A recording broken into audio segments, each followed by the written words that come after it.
Graph and Wasted. We back.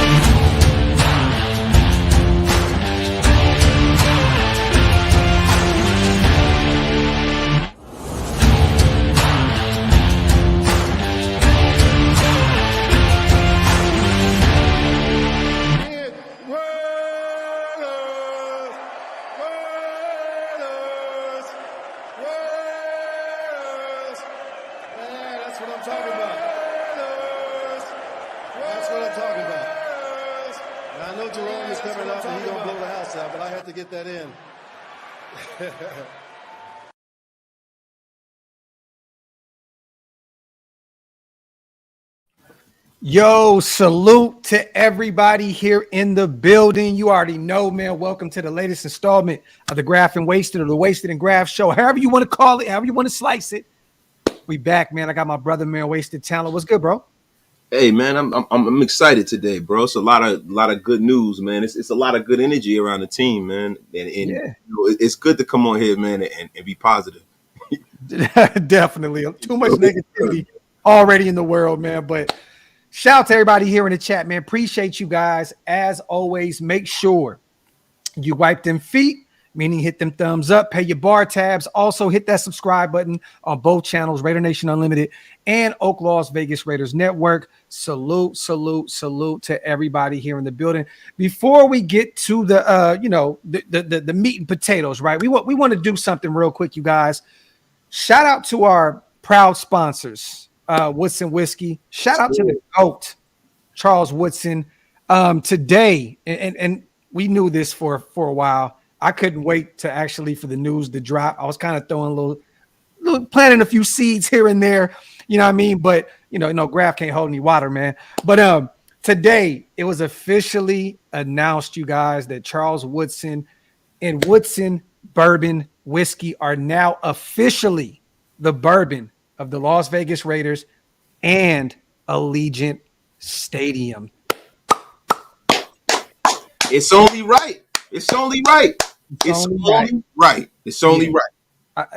And some people already automatically assumed that, that they were completely they were always the Raiders whiskey regardless, right? Yeah, exactly. But now for the Raiders to put that stamp of approval on it, it just means everything to the brand, man. I cannot wait to get with Chuck this weekend and celebrate. We're about to have some drinks. Woodson Whiskey galore. It's about to be real crazy out in Las Vegas this weekend. I got to keep throwing it out there because Wasted is really going to get mad about this because he can't make it, man. But yeah, Wasted has you fucking douchebag. It was all right. I was feeling positive, and he got to start talking slick, talking greasy. Now I'm angry. Yeah. Once again, man. Hey, shout out to Woodson Whiskey. We appreciate you guys, Jay, Joel, Charles, everybody over there, man. It is now officially, anytime you guys go to a game at Allegiant Stadium, go ahead and get your Woodson Whiskey. It is there. It is all across the board. All the bars there. It is finally official, man. So once again, salute to our family over at Woodson Whiskey. If you guys want to get a bottle. Legend. When you go into Allegiant Stadium, get your money out. Go up and go get yourself a bourbon. Get your little whiskey, man. And build your legend, baby. It's time. WoodsonWhiskey.com for those who cannot make it to Vegas this year. Go get you a bottle, man. Tell them Shillmore sent you guys. Salute once again to the GOAT. Charles, I'm proud of you. I'm proud of Jay, Joe, all those guys. Talking to them earlier, it's just, man, it's phenomenal to see how far this brand is already, the Intercept wine was already killing it. It's all over the place. The wine is just already all over the place. But to see the whiskey taking the leaps that it is already this early in the process, man, it's a beautiful, beautiful thing, man. So once again, salute to our family at Woodson Whiskey. You already know, man, build your legend, WoodsonWhiskey.com. Salute to everybody in the building. Eric Castro, I appreciate you, brother. Shout out to Junior Land. Hug D's, our brother John is in the building. I see everybody, man. Shout out to the Mokes with the first super of the day. We appreciate you, brother. Did you see Ruggs getting 3 to 10 and Tori got 10? That's crazy. Yeah, man. I'm gonna tell you right now, there's two different situations here, right? California, Nevada. They're both very close, but two totally different states when it comes to the law. But honestly, let's just keep it a buck, you guys. Ruggs, I mean, he really killed someone. Rest in paradise to Tina. And he put himself and a lot of others in jeopardy, driving reckless and doing what he did. Look, we already know Tory, man. I don't know the truth behind that. I'm not going to go into that whole, entertainment stuff. We have nothing to do with that. Allegedly, people say he didn't do it. Some people said he did do it. Be that as it may, when you have a machine behind you, you have women involved, you have things of that nature, you never know where that's going to go. The court of public opinion sometimes convicts you. When it comes to this Henry Ruggs situation, you have to be, bound by the frameworks of the laws, right? Yeah. And vehicular manslaughter has a certain threshold. Henry Ruggs has a lot of resources. Yeah. A woman and her dog lost their life, and that has not been missed on us here at Shieldmore. It is terrible that happened. But what's also terrible is the fact that people try to play judge, jury, and executioner and act like they have never been in a situation where they've made a mistake as a young person. Yeah. My prayers go out to the victim's family. My prayers also goes out to Henry Ruggs and his family. Definitely. And I think, not to get religious, but I think the good Lord knows best. So whatever he saw fit for Henry Ruggs to get, that's what he got. And his life is going to be what it is after he comes out on the other side of this. But at least he has a chance to make amends. Yeah. And if it is really 3 to 10, right? The earliest, let's just say the earliest he gets out, which he may even only do a year or two. Let's just keep it a buck. But 27 in 3 years, he'll be 34 in 10. I think that, he'll have plenty of life, to live after that situation, plenty of time to sit down and really just analyze his life. You know what I mean? And I think that Ruggs already knows what he's done. You know what I mean? And it just sucks for both parties, man. It truly is. But once again, he's going to be young once he gets out. And hopefully, man, Ruggs, gets his shit together, man, and comes out, smarter, wiser. And, that's it, man. I don't really have too much to say about the Henry Ruggs stuff, to be honest. I think we kind of talked about this a million times. It's just sad. Sad. It's sad. And everybody, what was really sad? A lot of people want their pound of flesh. A lot of people want to judge. A lot of people want to get involved in something that really has nothing to do with them. The only thing I have is sympathy for the victims and for Henry. And that's all I really have to say. The lack of severity of the punishment or whatever. I really can't comment on that. I'm not a judge. Yeah. I'm just a guy who loves Raider football, and that's what we stick to over here, man. There you have it. All I'm gonna say is this: prayers to Henry Ruggs and his family. Prayers for Tina and her family. It sucks for both parties, man.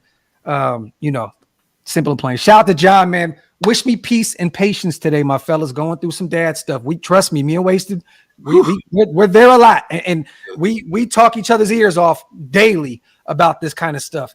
I wasn't ready for it. Love y'all, man. Great distraction. Love you too, brother. And I hope everything is okay with you and your family, brother. You'll get through it, man. As men, we go through a lot when it comes to our children and our families, man. So salute to you, man.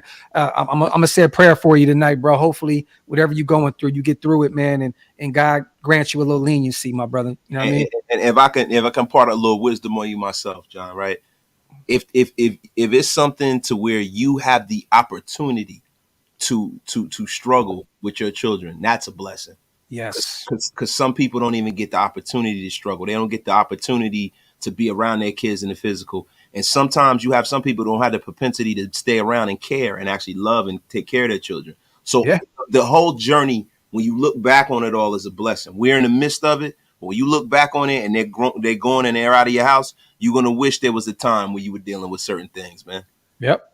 Hey, let's put some good energy into the world real fast. That's where it was, and you just ruined it. Thank you guys for sucking the air out of the room. Well, Ruggs, and then fatherhood. It's tough. You know what I mean? But we're gonna go to Thick Framed Nation. Salute to our sophomore defensive tackle. He is back, Neil Farrell Jr. He was just removed from the non-football injury list. He was at practice today, you guys. This is a very, very good thing here. We had high hopes for him in his rookie year, which, him and Matthew Butler didn't really see the field too much, but really high hopes with him, with them saying how much in shape he was, that he got this off season. And, we have real high hopes for this guy. It looks as though he is back out there at practice. Another day, you guys, with no pads. For those who assume that, we were out there full blast again, we were not today. There was no pads on. A perfect day for Neil Farrell to come back, get acclimated to what's going on before they put the pads on tomorrow against the Niners in our joint practice tomorrow. We have joint practice with them, I believe, Thursday and Friday, back-to-back days. This is a perfect situation for us. Byron Young and Neil Farrell both back-to-back. Now all we need is Tyree Wilson. I believe Duke Shelley was back at practice today as well. There was a list, you guys, of a few players that were not out there today. Let me see. I'm going to bring this up real quick. Shout out to Sean Reed. On Twitter, he put out earlier, Raiders on the active roster who I don't see at practice: Chris Lacey, wide receiver. Tight end Michael Mayer. He missed another practice. He has not been out there since Saturday. I don't want to trip out yet, but it's getting a little concerning here. Tight end Jesper Horsted was not out there. Linebacker Darius Harris, the veteran that just came over from Kansas City. Another day of missing David Long Jr. I want to know what's going on with him. It's at this point, it's very confusing. Brandon Faison, we already know that he's coming back from an injury, and corner Ike Brown as well, a guy that we just let go and brought him back. So there you have it. But Neil Farrell, Byron Young, two guys that really are going to play a pivotal part of this defensive line moving forward, man. To have those guys back, it's great. I still haven't heard anything about Duke Shelley, but he was not on that list, so I'm assuming he was at practice today. And with the Michael Mayer thing, that's really the thing that's concerning, right? Because, even with Tyree Wilson, right? Now, you guys know how I feel about Tyree Wilson. If you guys don't know, go over to planetraiders.com. I wrote a piece on Tyree Wilson yesterday. If anybody is in the chat that can share that, phenomenal. That'd be great. But the thing is this, man.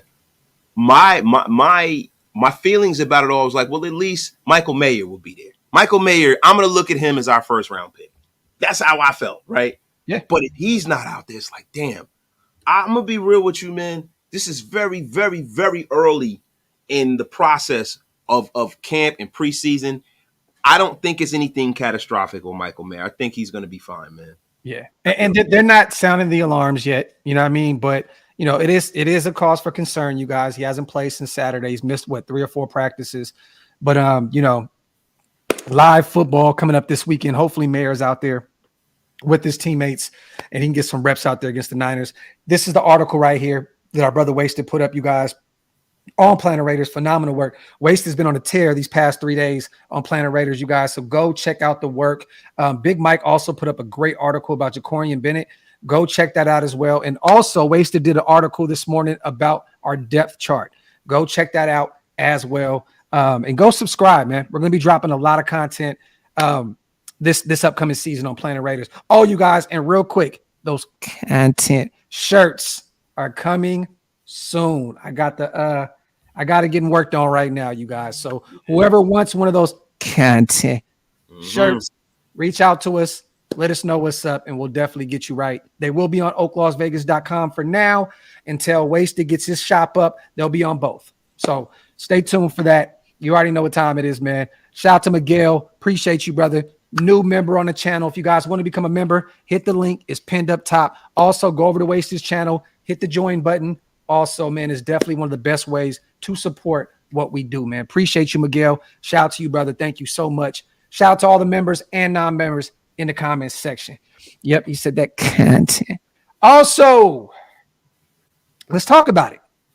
No pads on today. The last few practices, Jimmy G was out there, threw a few picks. I believe he's thrown 7 as a whole in training camp up to this point.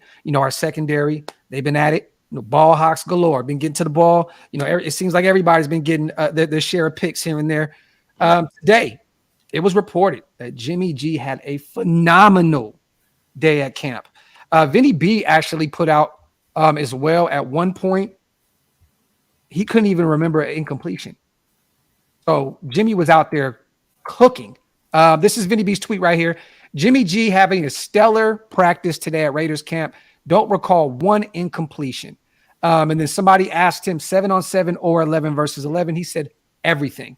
Also, I was hearing phenomenal things about him in the red zone again. This is why we brought in Jimmy G, you guys. Yeah. A guy that can get you 6 and not have to put our kicker out there every time we end up in the red zone. So it looks as though he's continuing to kill it in the red zone, which he has been all training camp. But it sounds as though today he had a phenomenal day out there as well. So shout out to Jimmy G, man. Hey, everybody in the chat that wants to be disrespectful, right, in terms of Jimmy G and all that other stuff, share that message as well. Don't just share him having a bad day at camp. Go out there and share the message that he had a phenomenal day at camp today. You know what's funny? I see people on Twitter talking slick, talking greasy about Jimmy G. Yep. Where's that energy now? Yeah. Now, look, let's really look at what's going on now. They are building chemistry. Yep. Jimmy Garoppolo has been out. He's been hurt. He is trying to gain chemistry with the guys around him. He's trying to look at the new wrinkles in his offense. He's trying things out. You don't try things out in a game. You don't turn around and, because you're about to get sacked and throw it across your body like other people do. You don't go on 3rd down and 3 and throw the ball into the ground because you're about to get hit. No, you stand in the pocket and you deliver a goddamn strike. So you know what? All you people who are holding on to the past, get over it. Look to the future, because there's only 2 ways to look at this. If Jimmy plays to the back of his baseball card, we make the playoffs. Yeah. If he doesn't and he's terrible, then we're in the running for one of the quarterbacks that are coming out in this stellar quarterback. Multiple. Yeah. So listen, sit back, enjoy the show, and stop freaking out just because some people have an inappropriate connection with a bum. And I'm excited, you guys, to see what Jimmy G looks like against that Niners defense. Coming over from playing with them, the past, it's been 6 years, right? He's been, is it 6 years about the Niners? Yeah. It's exciting to be able to see him go against. And this is the thing. I know a lot of people have asked me, there's no tickets to those joint practices, you guys, and fans are not allowed anywhere near the joint practices. So, it's only credited media guys that are going to be out there covering the team, but no fans can go out there, which sucks because, we love this rivalry, the Raiders and Niners, but I understand it because I believe, we know the history of these two fan bases and there's a lot of violent outcomes, when the Raiders face the Niners in the parking lots everywhere. We know how this goes. And I think that they're trying to eliminate any chances of anything happening. So, but yeah, no one is allowed to go out there except for media, media guys with credentials, so media women or men, with credentials. So, fisticuffs. Yeah. Listen, if you guys enjoy the UFC or if you enjoy boxing or you enjoy the WWE, the rivalry between the Raiders and the 49ers it's fucking insane. is probably 10 times that kind of energy. If you guys enjoyed the ECW back in the 90s, that is kind of the energy between the Raiders and the 49ers. Philly. Yep. ECW are happening. People are going to get dropped off the top of the cage. People are going to get drop kicked. And you know what's funny? The Raiders are smarter and wiser than they used to be.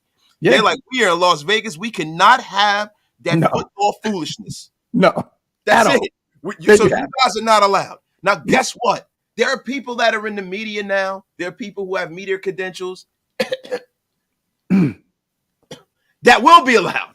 But the common folk won't be allowed. And that's good. Yo, wasted talk that shit. Hey, real fast, man. Shout out to Quadre, man. Appreciate you, brother, on the $20 special, man. Salute to you, brother. Thank you so much. You already know, man. We appreciate you as always. The lights on, Quadre. Appreciate you. Over at both channels. There you go. Salute to Qua. And LV put up something. I want to talk about this. I didn't really get a chance to watch all the pressers. I was busy today with the kids. They're starting school tomorrow. Haircuts, shoes, school supplies, all that good stuff. But I did get some tidbits, right?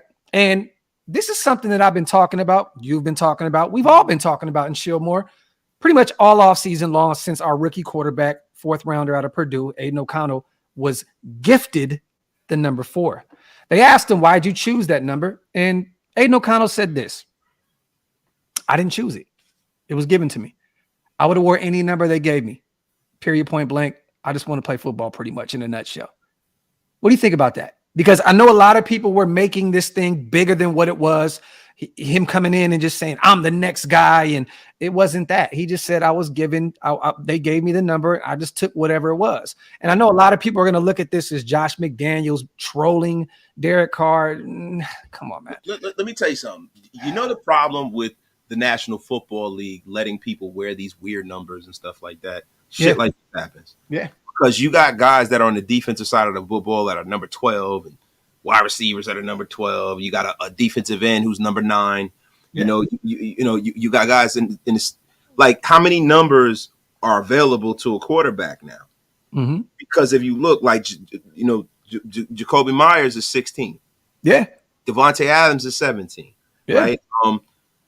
I think is David Long Jr. number 12? He went from 24 to 22. So who's number 12? Somebody's number 12. I thought David Long went to 22. I could be wrong. I could be wrong, but the thing about it is, look, you got all these guys with these single numbers and stuff like that are all over the field. Josh Jacobs is number 8 now. What number was he going to pick? Devon Diablo's number 5. Like, let's really think about this. Devon Diablo is number 5. Carter. What's Carter? Is Carter 3? Who? What do you mean? Is DeAndre Carter number 3?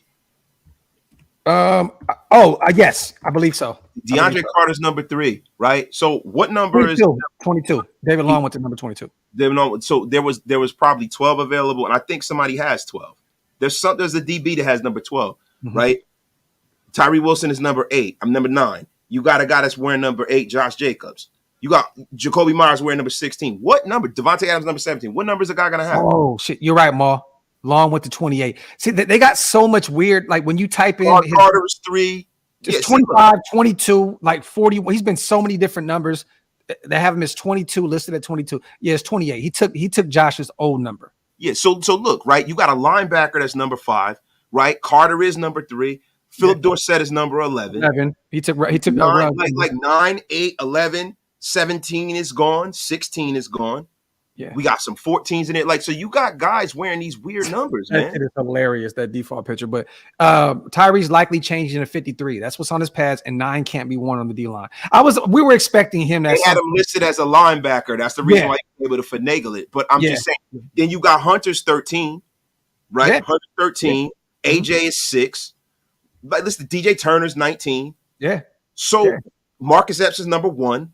Mm-hmm. So who's 14? So how many other numbers? Yeah. They said DJ Turner's 12 now. See, dude, there's not how many numbers does the guy have to pick from? But not even that. Who cares? Who cares? Look. Shout out to Derek Carr, former quarterback of 9 years. Once a Raider, always a Raider. Will retire a Raider. Salute to him. Who cares? Like, no one's screaming about David Long Jr., which there was a few people taking 24. Right? Like there's more people screaming about Aidan O'Connell taking number 4 than David Long Jr. taking 24 before Marcus Epps took over. Bro, you got guys that Marcus Peters. Guys that were wearing 81. Got like the Raiders. This is the one thing, and this is how I know people were bitching about this are newfound Raider fans. What is the one thing about the Raiders that is different from most every other organization? We don't retire numbers. Do not retire numbers. There have been multiple greats that have worn the number 24. Yeah. 2 dudes in the Hall of Fame that wore the same damn number, bro. Yeah. Bo Jackson wore 34. Lamont Jordan wore number 34. We don't retire numbers, bro. No, that is what it is. I think Ray Buchanan came here wearing number 24. I took it personal every time somebody had 81. Like for a long time, and then I grew out of it. I realized, like, man, what am I mad about? You know what I mean? Like, because I love Tim Brown. That's my favorite athlete of all time. I always looked at it like, come on, man, why are they giving and bums at that the number? But I'm like, all right, you know what it is, At the end of the day, you guys, come on, man. I get that it's still the wound is still fresh, you know, per se, but who cares? At the end of the day, man, I love the way Aidan O'Connell handled that question. I believe Paul Gutierrez asked him the question. I could be wrong. I think it was him. And he just said it just so modest and so chill. It was just like, look, you know what I'm saying? Like, I didn't ask for that number. It was given to me. And this is a rookie, you guys. You think that Aidan O'Connell, a 4th round guy that, let's just keep it a buck, may not pan out and more than likely won't. Let's just keep it real. Yeah. Is gonna challenge his head coach that just drafted him. Nah. That's a lot of weight. You know what I mean? I don't want he's gonna take whatever is provided because they're providing him an opportunity.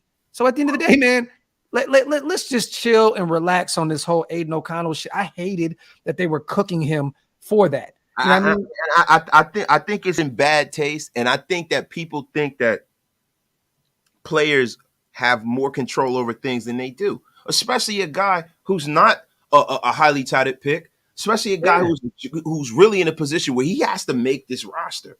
There's no guarantees that Aidan O'Connell makes this roster. There are no guarantees. He's a 4th round pick. Yeah. I'm not saying that he's a bum, but he's got to make the roster, right? And then we forget about all the principles we hold true as Raiders. Don't ever forget that. A lot of people, since all of this has been going on since last year, since McDaniels has come in, now all of a sudden, all of the things that we used to say as Raider fans just don't matter anymore because it's one guy. And look, not to be a jerk, but I don't want look, I think this is one of the first times in the history of this organization that we've had a guy be that average, be here that long. Yeah. And what it is it's like the bar has been lowered. If Al was alive, there is no possible way that would have continued. No way. No. Al Davis wanted to move on from Daryl LaMonica, who lost in the Super Bowl, was in the playoffs all the time. He wanted to move on from DC Stabler. DC would have had 2017, and that's it. He'd have been out of there. He'd have been gone. He'd have been gone. He'd have been out of here like a scalded dog. And you know what? You have a bunch of kids who are probably in their 20s who grew up with this guy, and I understand it. But you got to get over it and stop being a bitch. Because we are Raiders, and Raiders don't bitch. We go out there, we take what we want, we pillage for fun. Hey, real quick. So me and Hammer talked about this yesterday, right? So Kareem Hunt went to New Orleans for a workout. The Colts called him and said, pull up over here, we got more money. So he left New Orleans, went to Indianapolis, and he just left without a deal. Can't make this shit up. Jim Irsay, I don't know what they got going on in Indianapolis. They pretty much sounded like they guaranteed him more money in a roster spot, and he left without a deal. So he pretty much just got shitted on by the Colts after shitting on New Orleans. So, yeah, man, I don't. From what I was told, was he left New Orleans. I could be wrong though. Don't quote me on this. Was that he left because he found out there was more money. I didn't know that I don't think he left New Orleans without them offering him something. You get what I'm saying? Like, he just left. He was like, I'm out. I'm gonna go to Indianapolis and see what time it is. So, hey man, Indianapolis, man, crazy. But bro, and this is the thing, and this is one of the things that people hang McDaniels for. They talk about, and people say karma, right? But is it? You know what I mean? Like, bro, people talk about Josh McDaniels turning that job down from going to Indianapolis, right? Yeah. And when you talk about it and you get into it, Josh McDaniels' wife saw Jim Irsay being erratic.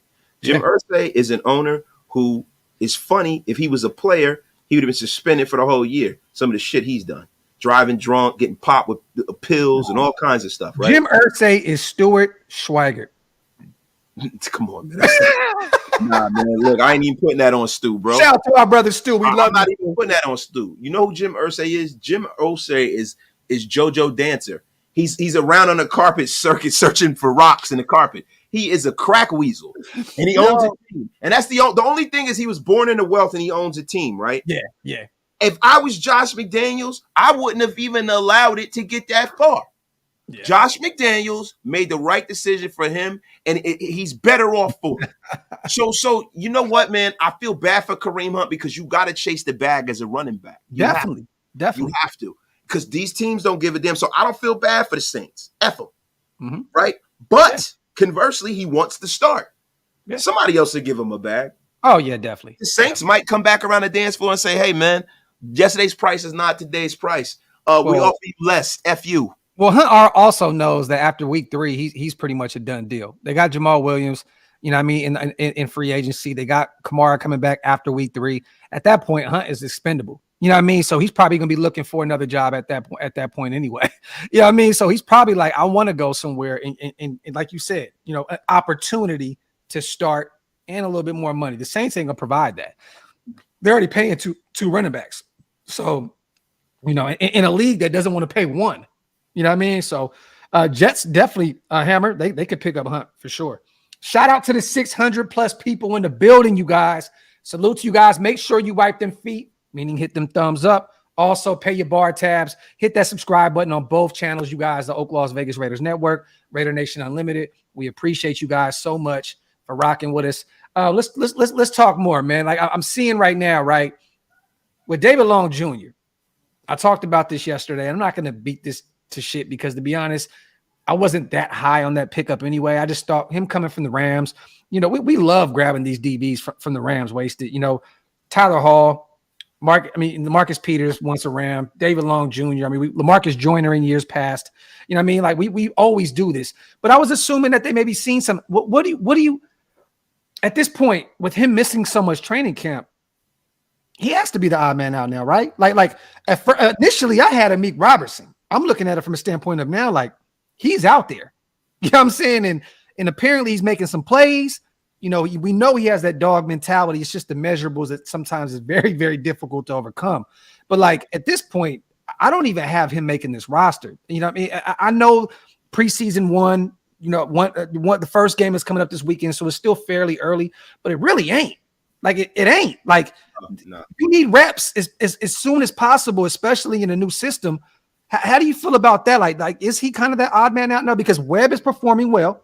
I'm hearing great things about him. And like I said, Amik is making plays here and there. Is David Long at this point the odd man out? You know, yeah. Because if you really look at it, right, like David Long Jr. has been it's not like he's a superstar, bro. The guy's only have 2 interceptions in his career. Amik Robinson had 2 interceptions in his career. Like these guys are pretty much all in the same playing field. They're all pretty, you know, even. They're all kind of journeyman guys. He's only a 5-year pro, 5'11". You know what I mean? Your ability is your availability. They can't evaluate you in this system if you're not there. So if you're not there, you're going to get cut. And I'm going to be real with you. If it was the old days and they made incremental cuts as much, he'd probably be gone. The fact that they can keep him around until the last day of cuts is probably the only reason why he's on this roster, because maybe when he does get on the field, maybe he might show up and show out and show them something that they hadn't seen before. But previously, where they had certain kind of bullet points that they needed to get to roster-wise, he'd be the first thing gone. Yeah. Elite. That's interesting. I seen that he had a presser today as well. They're really high on him as a gunner. You know what I mean? So I think there's a role already carved out for Tyler Hall. And also on those downs when they kick Nate Hobbs outside, they can put Tyler Hall in the slot. You know what I mean? So I do think with the versatility that he provides, I do believe that Tyler Hall will make this roster. But you could be right. You know, you could be right. I mean, what was his deal? I think it was like $1 million for 1 more year. It's not any astronomical amount of number. You know what I mean? It's not something they can just say, you know what, we'll just bite the bullet on that. You know what I mean? It is. It's like, you know what? Okay, cool. But I think they like Tyler Hall. Yeah, you guys got to understand there's a 3-pronged approach from what I see from these guys and the way that they evaluate people. The way that they evaluate people are, you know, their classroom work. First of all, you know, the athlete first. Second of all, how smart they are. Yeah. And third of all, how versatile they are as a player. That is huge for them. So Tyler Hall serves so many different purposes. I think Tyler Hall is a guy that no one's talking about, and he's a guy that people are going to be like, oh, I forgot we had him, but he makes the roster. Tyler Hall makes this roster. He is the Roderick Teamer of the cornerback room. He's a guy that, I forgot that Roderick Teamer was on this roster. I forgot that he can play the safety position because he's a special teamer, no pun intended. But like, you know what I mean? Like, that's the guy that's going to go out there and give you some reps as a special teams guy. So me personally, I think that Tyler Hall has that role carved out for him. But you're right. I mean, look, there's a lot of talent and there's going to be a lot of competition out there. And now we're doing this thing in the NFL now where they don't just cut people this Thursday and then this Friday. It's an all-out just blitz one day. And we're going to see some interesting names being cut that I think that and I'm going to be real with you, man. I'm going to be honest. And you guys, this may be the first time you hear me admit to some shit. I hope that Sincere McCormick performs in preseason, because if he's not out there looking crazy, he may not make this roster. You know what I'm saying? I've heard good things about him. Don't get me wrong. I've heard good things about how he's running. You know, this dude will run through a defense. But another guy that if Josh Jacobs does come back, which I believe he will, and I know you believe he will as well, right? Yeah. It's another spot that you're looking like, damn, can we take up another spot? And you know, there's gonna be some guys that we're gonna be looking at like, damn, like even with Duke Shelley, like a guy that we were pretty high on coming over from Minnesota after those 7-8 games that he played for that bad defense where he was kind of like a glimmer of hope for them. Like at this point, he better go out there and cook, man, because he may be the odd man out too, especially with Jacorian Bennett already performing the way he is. See, they're going to keep 6 cornerbacks, right? So I don't see Duke Shelley being one of the guys that's on the chopping block. I actually see him being in that charmed 4 players. Wait, who? Duke Shelley. I think he's going to be in that charmed 4 players because, you know, the injury to Brandon Faison. Yeah. You know, if it's looking the way it's a lower extremity injury, he got carted off. It looks like he's going to be gone for a little bit, right? And he's not out there. Now, Brandon Faison's a guy because of the short contract and the measurables that he brings to the table, and he's a guy who's played for this team. He is an NFL cornerback. We know that. Both these guys are. I think Duke Shelley is a guy who is healthy. He's been there the whole time. He played very well. He has game tape, and he's very versatile. So I think they're going to keep him. I think Amik Robertson is a guy that I had not making his team, which probably will. David Long Jr. is on the clock. If David Long Jr. doesn't get back on the field within the next week, I can't see him making his roster. Me neither. Especially with these preseason games already coming up. Like you got to get out there and get as many reps as possible. 4K, I'm gonna be honest with you. I don't really know how worse it can get than what it is now. Like he's not there. What bad news can come out tomorrow that he's gonna miss another week? You know what I mean? Shout out to Mitch. Like, I'm not taking anything away from our brother. We love Mitch. I'm just saying, I don't know how it can get any worse than what it is right now. Like, what is he going to say? I'm really not showing up. He already said he's not showing up. So how can it really get any worse than what it is right now? Yeah, Mitch probably is like, you know, tomorrow I'm going to announce I'm going to stick some corn up my ass the long way. The long way.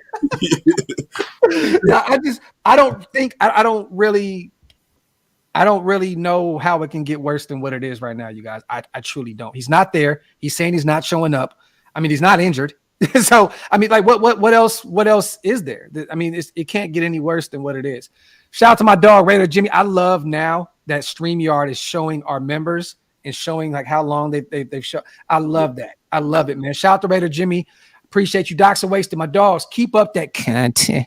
Raider Nation for life. Salute to my dog. Yeah, Raider Jimmy did a whole bid with you, bro. 21 months. He came out looking brolic.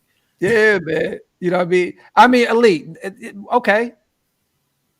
But at this point, this late in the game, where's he going to go? You know what I'm saying? If he wants to trade, cool. I mean, at that point, I'm going to be real. I don't even look at, it sucks. We may move on from Josh Jacobs if that's what happens. But this is the thing, Elite. This late in the game, where's he going to go and what kind of deal is he going to get? I don't know where he would go right now. I truly don't.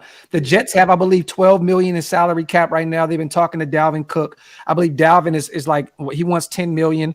They got Breece Hall coming back after that rookie year. He's you know what I mean? He's in shape. He's ready to go. I don't understand why they would want to spend that kind of money on a running back. There's not too many situations that I see that's open for Josh at this point. Me personally, I don't see how it can get any worse than what it is right now. He's already not out there. Go ahead, brother. I'm about to cut you off. Go ahead. No, go ahead. No, I just think, hey, Elite, man, my daughter just told me that she wanted a brand new car. And you know what I said to her? No. And that's exactly what the Raiders are going to say to Josh when he says, I want to trade. They're going to say, no. That's the end. How's that bad news? They're going to say, you know what, Josh? No. Yeah. No.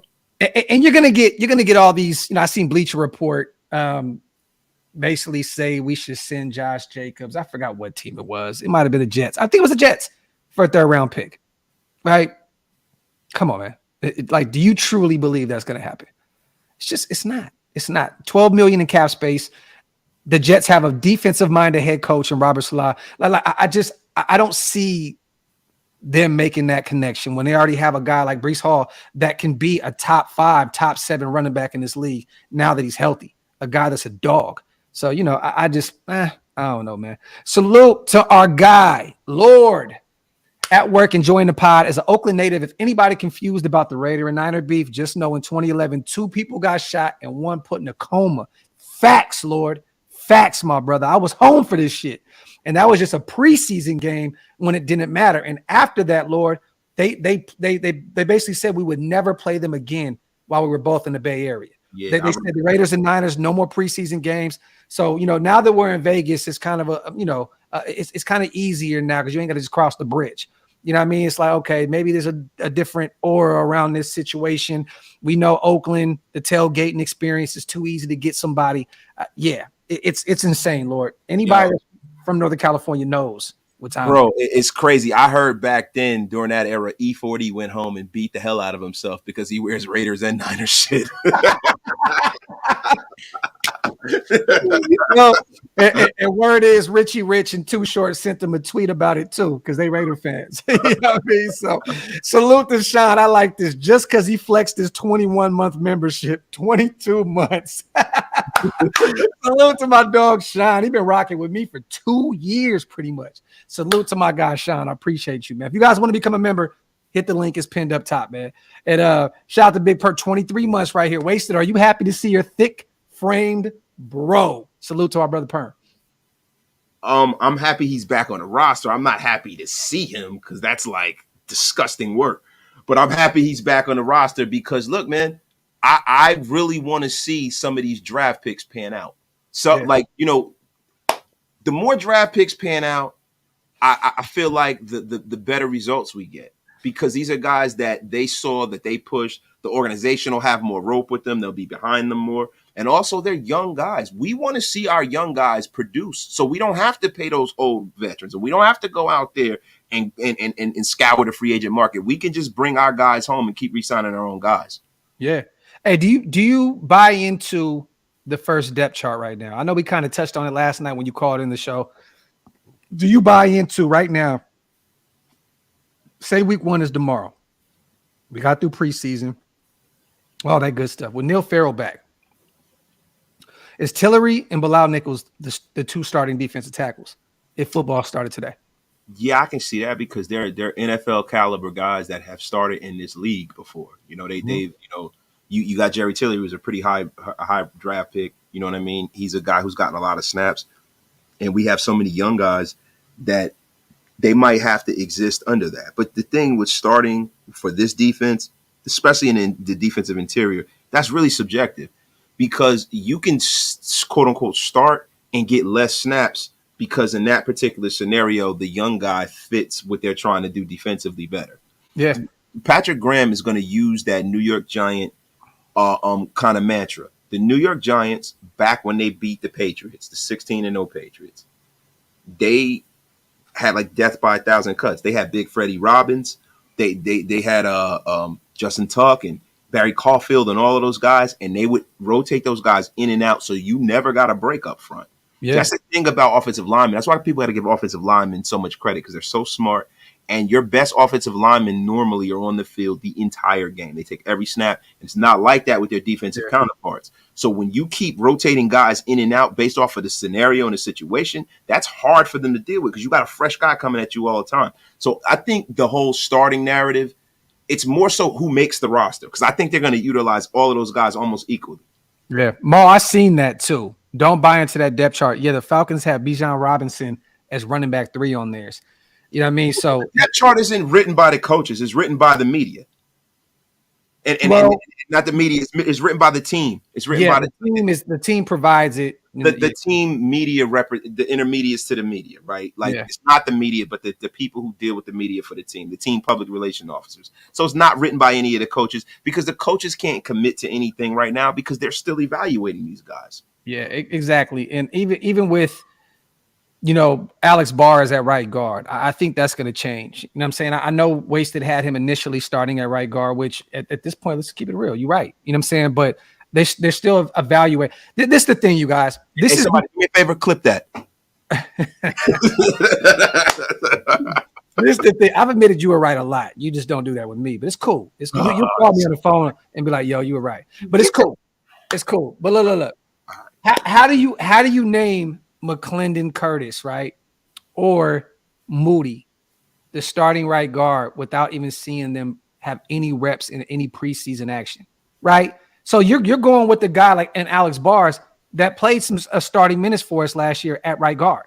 So that's just how we're starting this off. We're going off of what we had last year. You haven't seen McClendon Curtis in action. We have not seen Moody in action at this point. At this point, Moody is the backup left guard behind Dylan Parham, which, I'd be shocked if it stayed that way.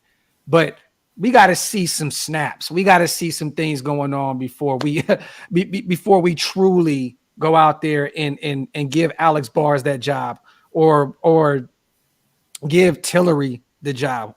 Byron Young may go out there and cook. Neil Farrell may go out there and cook. Matthew Butler may get his shit together and go out there and cook. You know what I mean? We got to see football first. And I know preseason is going to be very vanilla. A lot of teams don't want to give up too much of what they're doing, in those games. But you can see a lot, especially in the trenches. Like that's when you evaluate the defensive line, that offensive line, bro. Like they're fighting. They're fighting. Like, yeah, shit is vanilla, play calling and all that other shit. You're not going to really be able to evaluate your DBs too much because it's handoff, run, punt. It's pretty simple shit.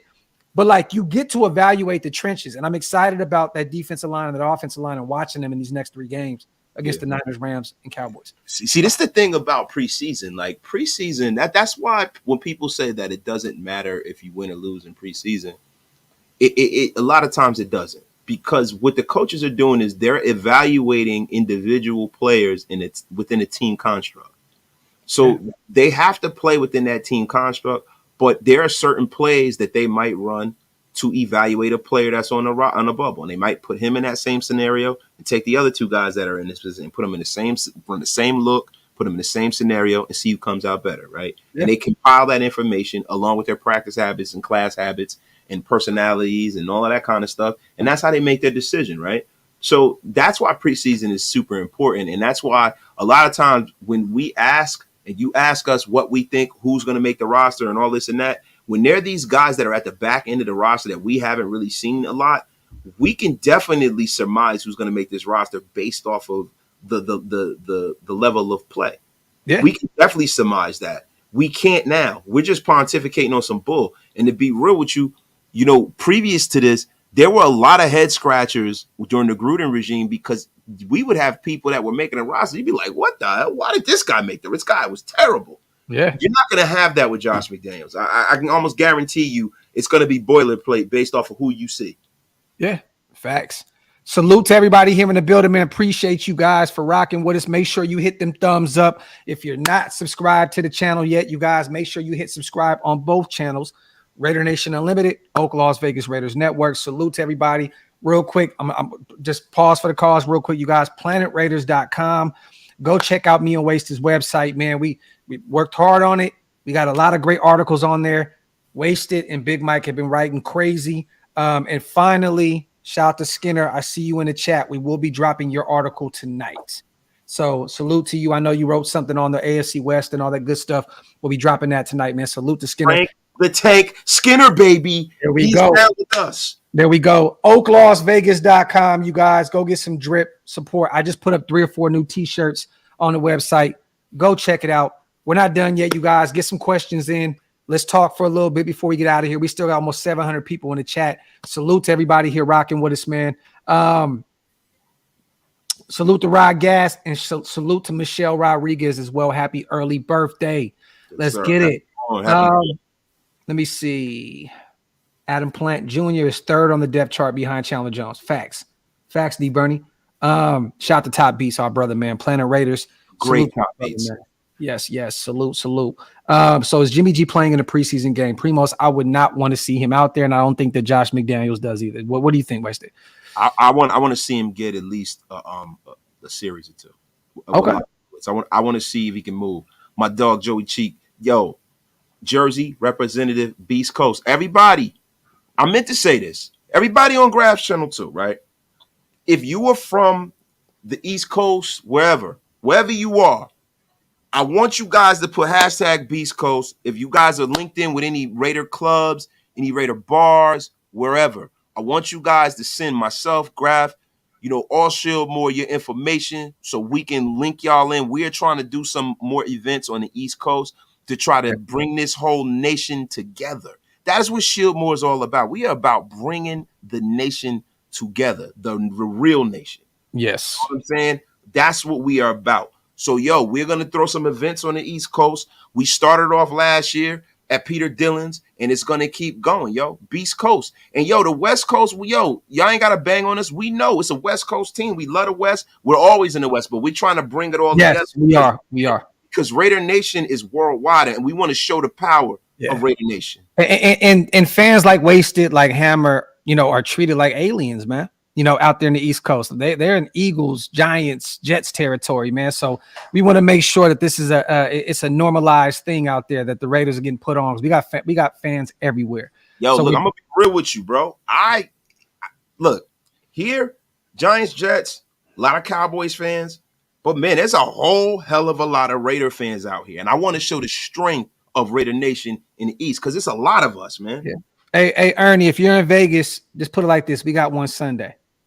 Let's just say that I can't really drop the news yet, but we got something coming Sunday. So if you're in Las Vegas, I'll definitely pull up. I'll put up the flyer once it drops, and you guys pull up and come rock with us. Also, we're gonna be throwing blackout events in LA, Las Vegas. We're gonna be doing all kind of crazy stuff. In week 3, the Pittsburgh weekend, you guys pull up. We're doing a second annual Oak Las Vegas flag football game as well. That's gonna be hella fun. Make sure y'all pull up and come rock with us. Let me see. Shout out to Alex. I love that. The Planet Raiders article about the depth chart was better than most of the quote unquote professionals out there. And that's from yours truly right there, man. Wasted talent. Hey man, I'm gonna be real with you. I take that with all the love and that you just gave to me, man. I take that and I'm proud of that. But I also want to say I'm offended because I am a professional, damn it. Nah, thanks. Salute to everybody here in the building. Yes, we talked about Ruggs, you guys. It was said today that he's looking at 3 to 10. Also, got pretty big balls. OJ said his sentence wasn't long enough.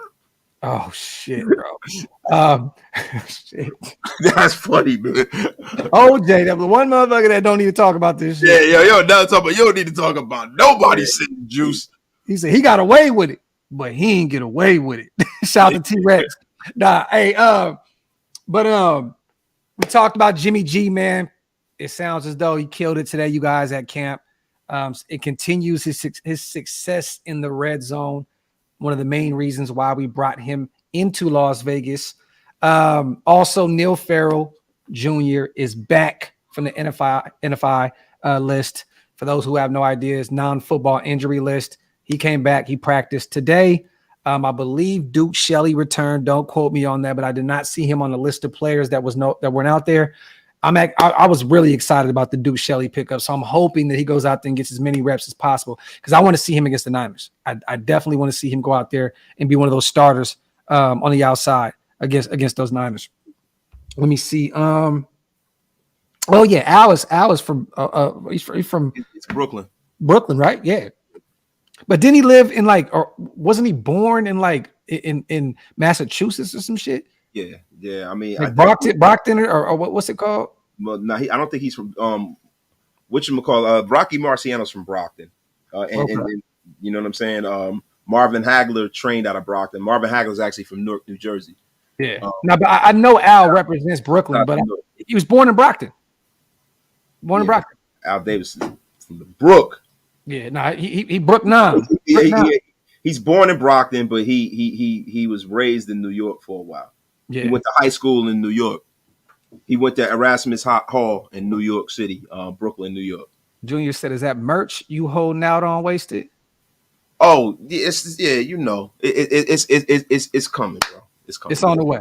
It's on the way, man. Yeah, I had to rock my own stuff for once. And he also went to Syracuse University, man. Yes, definitely. So Al Davis is a New York guy. You know what I mean? We won't talk about Massachusetts. You know, Massachusetts is trash. You know, I'm playing around. Real quick, let me ask you, man. What are you? Give me a few things that you're looking forward to in these joint practices with the Raiders and Niners, right? We know what happened in previous years. You know, the Rams, the whole scuffle and all that other crazy shit. And you know, this is what happens when I'm looking across the NFL right now. I see the Falcons were playing somebody. I forgot. I think it was the Dolphins. There's a bunch of teams, you know, joint practices right now. What are you looking forward to seeing tomorrow and Friday in terms of, you know, the joint practices? I want to see everybody get out of it healthy. That's one, because those joint practices are bloodbaths, right? Yeah, definitely. The thing I want to see is I want to see how this running back room is looking, because that's really important, right? Because, you know, the thing with Jimmy Garoppolo and Josh Jacobs not being here, which has really, really been hard for me to deal with, is we have so many great things that we look at this team and we can see the positivity. We can see, yo, if this happens, we will be great, right? But without us having an effective run game, that means Jimmy has to do too much. That means he's shooting kind of above his head. He's flying too close to the sun. And we don't want Jimmy Garoppolo being the modern day Kid Icarus. We don't want his wings getting burnt, flying too close to the sun. We need Jimmy to stay in his box. Yeah. Not a box of a female. Stay in his box. You feel what I'm saying? So very familiar with box. That's one part of it, right? And then also the Tyree Wilson situation. We're not going to see Tyree Wilson, right? Not for a while, because he was already a really raw prospect to begin with. And by him not getting the practice reps and the game reps, he could have the mental reps in spades, right? But by him not getting that, I think that's going to like stunt his growth in the trajectory of how well he's going to play during this season, right? So what I need to see is who's going to be the next guy. I need to see Adam Plant Jr. because for this defense to be what we think it can be, you need somebody opposite of Max Crosby to take the pressure off of him. No, I agree. And that's what I would go. Those are the major things I want to definitely see. I want to ask you, because you wrote a great article and you spoke about Tyree in saying how he's a raw. I want to ask you, like, what did you see in terms of why do you think he's such a raw prospect? Is it just because the measurables are there and he had production at Texas Tech? I mean, is it what is it that you see in terms of the game? Because see, there are certain players who in college they win because they're talented physically. They don't win because, you know, like his pad level is an issue for me. His pad level is way too high. The way he wins in college, you don't win like that in the National Football League. If he's playing as high as he does in college, he's going to get dominated. You know, Tyree Wilson reminds me a lot of Jadeveon Clowney. Okay. He reminds me a lot of Jadeveon Clowney. He has all the God-given measurables. He looks the part, but the thing is his technique is very poor. And that's what I see from Tyree Wilson. And I think that for somebody to unlock the greatness in him, he needs to play next to a great defensive lineman. Now, when Jadeveon Clowney was at his best, he was playing next to J.J. Watt. Definitely. And we have that level of defensive lineman here. You know what I mean? The Max, I don't know, because, you know, J.J. Watt is something. You know, I don't want to compare Max. That's a lot, right? J.J. Watt. J.J. Watt was, you know, phenomenal, right? J.J. Watt, they were comparing J.J. Watt to Reggie White at one point. But Max Crosby, I think, is that level of player, man. And having a Tyree Wilson play with that level of player, if he can ingest some of those moves and mire it with his and meld it together with his God-given abilities, we got something on our hands, man. Yeah. We got, you know what I'm saying? But there's a lot of things that I see from Tyree Wilson that give. Yeah, there's a few things, and I'm seeing a few guys in the chat also talking about it. Shout out to Beck. He said the get off is too slow coming off the edge. Daniel says Tyree is raw. He wins with strength and speed. He has to start winning with hand placement, hand fighting, setting up pass rush moves, etc. You know what I mean? And a lot of the stuff that you guys are saying, I definitely agree with. I'm just saying that who else to learn in between Max and Chandler? You know what I'm saying? Like these are two guys, all pro guys that are going to definitely help mold this guy's game. Yeah, I mean, he's not. Look, the thing was, Jadeveon Clowney was drafted very early, like very early, and we've seen what he did at South Carolina, dominant against the run. You know, he can get to the quarterback 8 to 10 times a season. What he had, like 2-3 Pro Bowls, I believe, his first few years. But like you said, opposite Watt, right? Went out there to Cleveland last year. I think didn't he have? He had some injuries last year that he dealt with. But you're on the other side of Myles Garrett, and he only had like 2.5 sacks. You know what I mean? So, and he's also on the wrong side of 30. So, but that's crazy, right? One thing about Tyree Wilson, and a lot of people are comparing him to JPP, right? I like that. He doesn't have that quick twitch athleticism like JPP. JPP is a guy who backflipped the 100-yard length of a field. It's a guy who jumped. Jason Pierre-Paul, as far as quickness and agility and bend, was off the charts. Off the charts. See, like when you look at a pass rusher, right, you have to look at that agility. It's not just the strength. It's not just the straight on speed, because rarely as a pass rusher are you getting a chance to just run. You have to take little detours. You got to move. You got to bend. You got people to get around for you to get your shit off, really to tackle, right? Tyree Wilson in the National Football League is not going to be able to go and just run through somebody. And a lot of the problems with him is because he is so tall. His center of gravity is high, and it leaves him susceptible to like squatters and guys with low centers of gravity that can take control of him, get up under his pads, right? So the pad level, we talk about that again. He gets stuck to blocks without the ability to counter. Now, see, when you are a pass rusher, if you show me a great pass rusher, and I'll show you a guy with great hands. Yeah. Tyree Wilson doesn't have those hands. When you saw Khalil Mack, the reason why I knew Khalil Mack was our guy, and I wanted him over Jadeveon Clowney, was because of his technique, his hand placement. He was relentless, and he had that bend. When you see Khalil Mack at Buffalo, you see people blocking him. You see him bending around that defender and reaching out and extending and making plays, even with a blocker next to him. How many times have we seen Khalil Mack go right up in the middle of the defense, split the guard and the tackle, and make a play? Yeah. I don't see that from Tyree Wilson, and he needs to be taught that, and he can learn, and he can be very, very good. Let me ask you, don't learn just sitting there. Do you think he gets, or do you think he benefit from some reps in the inside? Yeah, because the thing about a guy that's a dynamic pass rusher and a dynamic player that is versatile is showing him and putting him in different looks, putting him in situations that's advantageous to him as a pass rusher. So that's why it's good that they're doing some of the things they're doing with, Jerry Tillery and those guys, because sometimes Jerry Tillery might be the guy. You might need a power rusher on that edge to win. And if you put a Tyree Wilson up the middle, he might be a load and a huge mismatch for a guy that's playing guard or center. If you have the kind of center like an Andre James, you could put him in situations where that center is on an island by himself, having to block a physical freak like that. Yeah. Like I remember Andy and I did a film breakdown when Bilal Nichols was coming to this team, and Bilal Nichols ate Andre James' lunch.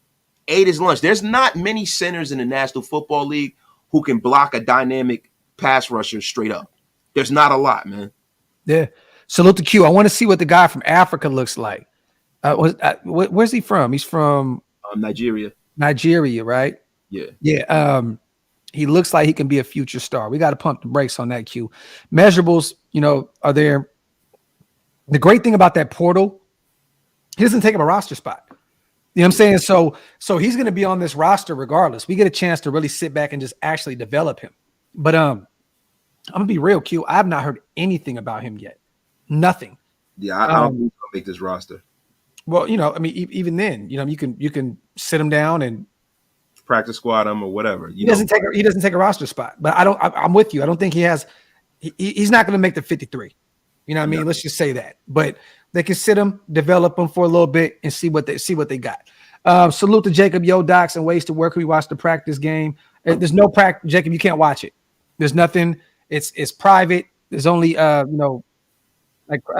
guess any media that's credentialed can actually go there and check it out. But there's no fans. There's nothing like that. So it's not open to the public. Hey, Grab, your mic got a little weird. It might have switched over. But yo, real quick, man. This is another concern that I have. You good now? All right. Adam Plant Jr. has that natural bend.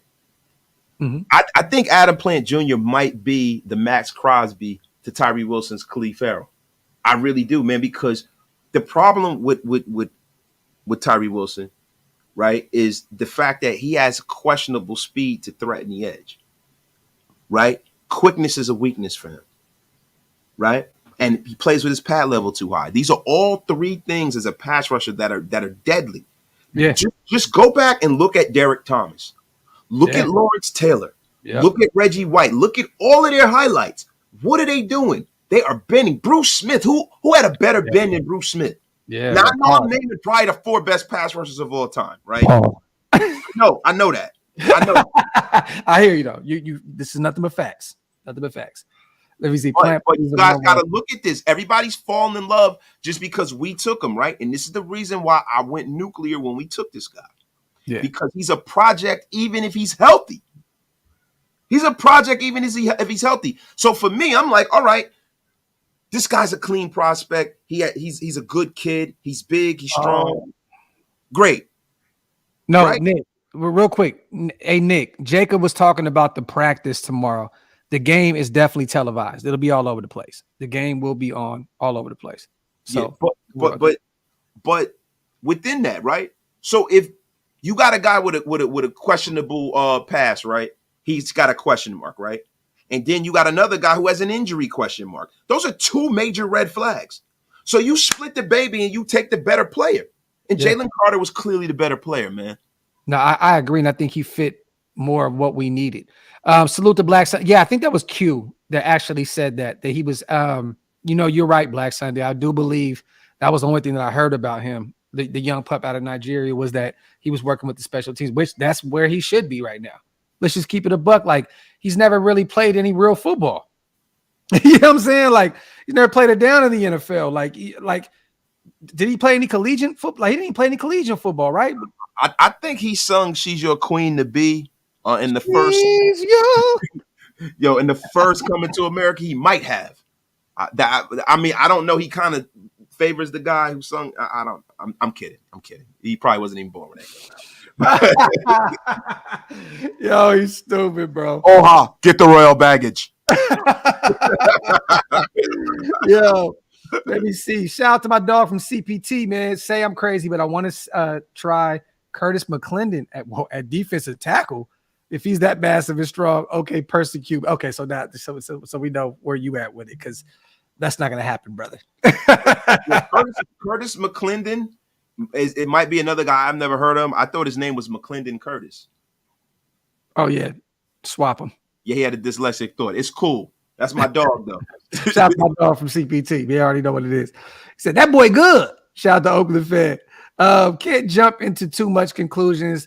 There were only 8 teams there was 8 teams that passed on Jalen Carter. So the things they heard must have been crazy with this team. You cannot make any. Look, do me a favor, Graf. Do me a favor, bro. I wish I was control chat. Put mutation X2 up. Okay. Let's go. It's sad how Raider fans are quick to discard players like Tyree Wilson, who hasn't been given a chance. But I'm not going to say that because I want my channel to get banned. Of Jalen Carter, who also hasn't played it down. Listen, let me tell you something, bitch. Hey, hold on. You went from saying, I want my channel to get took down to bitch. That's okay. Whatever. Hey, real quick though, before you get into your spiel, mutation. Come on, brother. Like I don't know where you from, but like the whole inviting of the private, like we got to relax on that. Yeah. First of all, that's one thing I don't play, right? You know what I'm saying? Now there's some people who run around doing that, and eventually, when you run around doing that, you definitely gonna have to see motherfuckers, right? Now, second of all, can't wait. When we talk about a guy, we break a player down, we're just giving our assessment. You know what I'm saying? That's what I see. It's not that I'm not giving him a chance. I hope the kid becomes a Hall of Famer. I'm telling you what I see. And I'm telling you that the fact that he's not out there and Jalen Carter is in camp now is a problem. You douchebag. So guess what? If you don't like my assessment of things, which is fine, go do exactly what you said in your little comment. Go mutate, brother. Shout out to Elite. Yes. See, now last year there was a guy named Lester Cotton that was the strongest guy on the O-line as well, right? So like strength doesn't really mean, I mean, don't get me wrong, strength is a very valuable asset as an O-lineman, but you got to have technique. There's so many different moving parts as O-lineman. Well, we've heard that song before, Elite, right? We heard Lester Cotton was bullying everybody around in terms of strength last season. We see how that fared. I don't even know where the hell he is anymore. You know what I mean? So, but Lester Cotton, Lester Cotton worked for Johnson & Johnson. Yo, he's stupid. Salute to everybody here in the building. We appreciate you guys, man, as always. And look, we both wanted Jalen Carter to be on this roster, right? But when we took Tyree, I'm gonna be honest with you, I was just very happy that we took a defender. I looked at it from a situation of they're building this team for the future, right? You can't have too many pass rushers, and also Chandler Jones is not going to be here forever. You know what I mean? He's up there in age. I know it looks like his contract looks like he's going to be here for a long time, but you know, Chandler's getting up there in age. If he doesn't show out this year, you know, hey, we have his replacement already in house. You know what I'm saying? So yes, it sucked that we didn't get Jalen Carter. It truly did. But once again, he went to a situation where his friends are and it works itself out. He went somewhere where he's probably comfortable and he's going to play really, really great football with that really, really great defense and that great organization. You know what I mean? That GM knows what he's doing. You know, they have a great coaching staff. He's going to be fine there. The thing is with the Raiders, I don't know if we could afford. We just watch. We're talking about this is the thing. We're talking about Henry Ruggs and Jalen Carter on one show. On one show. Hey, but guess what? There's another guy who's killing it right now, Mozzie Smith, that I want. Well, we talked about Mozzie. I talked about Mozzie Smith. Look, I'm taking that one. Nope. I will give you that because I hate Michigan. I hate Michigan. But hey, I hope Charles. I hope you're not watching this show because you know, like real talk. Like I grew up hating Michigan because I'm a Notre Dame guy. You know what I'm saying? So, and you're a Notre Dame guy. I am too. I am too. Yeah. But you know the thing is, there've been so many players throughout the years that I like from Michigan. I don't hate them. You know. I wanted DJ Turner. So I did want a Michigan guy. There's so many players from Charles that even before, like you know what I'm saying, Tim Biakabatuka and guys like that. There's a funny reason why I don't like Michigan, and I won't. It's outside of Notre Dame, and I won't say it, but I'll say it. As a kid, right? My mom got married and moved, and he was a diehard Michigan guy. She was married to him for 20 plus years. He was a Michigan guy. Anytime I seen him, he always had the Michigan Letterman, super Michigan guy. You know what I mean? I'm 4 and 5 years old. I'm like, you ain't my daddy. You know what I'm saying? Like my, you know what I mean? So I hated Michigan, bro. I hated it because of that shit. So terrible, bro. Yeah, it is. It is. You know, look, you know, it is what it is. Bro, man. Tyrone Wheatley is from Michigan, bro, man. I love Michigan. Look, I some of my favorite players, bro. Charles Woodson is literally one of my favorite players of all time. You know what I'm saying? But it's, you know, I'm a Notre Dame guy as well. But I'll say this. Mozzie, we were talking about him a lot. And I'm hearing really great things about him in Dallas, bro. Like they're loving him out here. You know what I'm saying? We were talking about him in the second round, didn't they? When did they take Mozzie? They took him in the first, didn't they? In the first, yeah, because he was there. And it's funny. And I was telling everybody, you get these people who put these evaluations in, they have these mock drafts and where people are slotted. And you know why it was so messed up this year more than anything? Because those COVID years, you have a surplus of guys who sat out the COVID year, who had more eligibility. It kind of messed everything up. You had guys that people had slotted to go way lower and way higher than they did. You can even look at Mayer. Yeah, facts. Now, Maul, people tend to forget that, you know, Wood is from Ohio, man, born and raised. You know what I'm saying? So he understands that rivalry. My father's from Detroit. I mean, my father-in-law's from Detroit, and that's my pops, right? And he's a diehard Michigan fan. So, you know, I catch myself sometimes rooting for him because I want to see my father-in-law be happy. You know what I'm saying? So shout out to my pops. But he said, let's do a quick mock draft.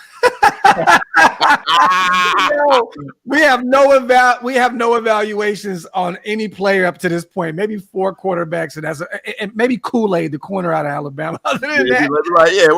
Yeah, bro. Like, give me Jimmy Bibbity Bob. Yeah, it'd be a waste, Eddie, to do a mock. You know why? I just take the best player available in every round and just be real quick and fast.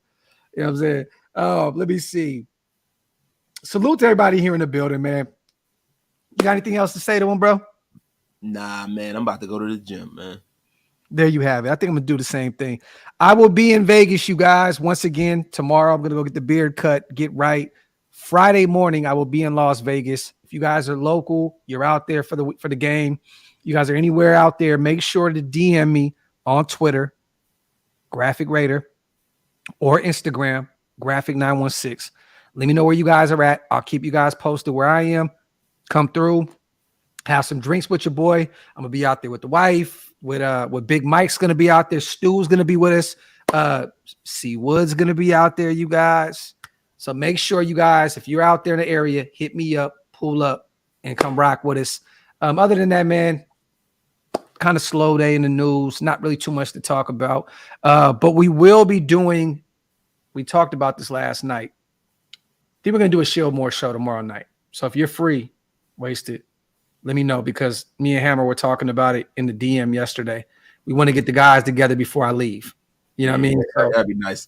Yeah, I'm about to have to do like Magic Johnson on you. Nah, I ain't gonna be there. Yo, he's stupid, bro. But salute to everybody here in the building once again. PlanetRaiders.com. Go check out the latest articles from my brother Wasted Talent and Big Mike Raider. Go to oaklasvegas.com for the drip. Other than that, man, we love you guys. We appreciate you guys so much. Thank you guys for all the kind words. I see all of them, man. I appreciate you guys so much. With that being said, you already know what it is. We out. One.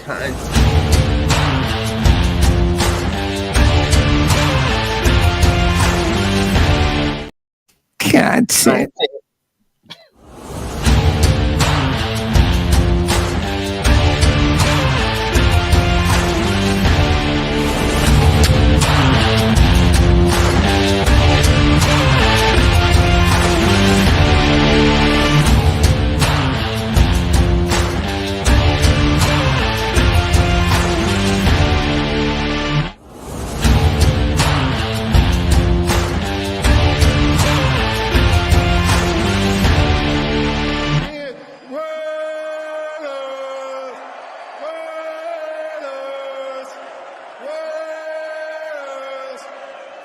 That's what I'm talking